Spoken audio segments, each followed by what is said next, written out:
एक सरोवर में एक हंस और एक मछली रहते थे। दोनों के बीच अच्छी मित्रता थी। दोनों घंटों एक दूसरे के साथ समय बिताते। रात होने पर मछली सरोवर के तल पर चली जाती और हंस निकट के पेड़ों पर सो जाता। सुबह होने पर हंस कहीं चला जाता और कुछ समय के बाद मछली से मिलने आता।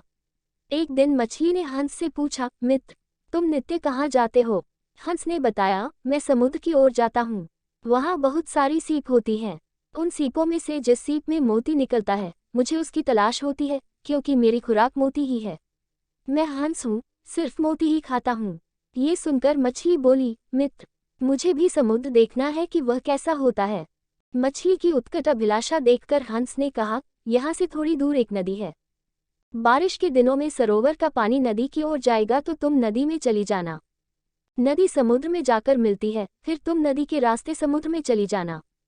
एक दिन जब जोरदार बारिश हुई तो सरोवर का पानी बढ़कर नदी तक पहुंच गया और इस तरह मछली नदी में पहुंच गई। नदी का बहाव उसे समुद्र तक ले गया। मछली ने समुद्र में देखा कि वहां पर लाखों मछलियां तथा कई अन्य खतरनाक जीव हैं। वहां उसका कोई मित्र नहीं था। वहां उसने देखा बड़ी मछलियां व खतरनाक जीव छोटी मछलियों को खा रहे थे।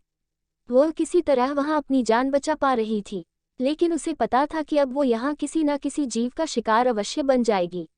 अब उसे रह रहकर अपने मित्र हंस की याद सताने लगी, लेकिन सरोवर तक जाने का अब कोई मार्ग नहीं था।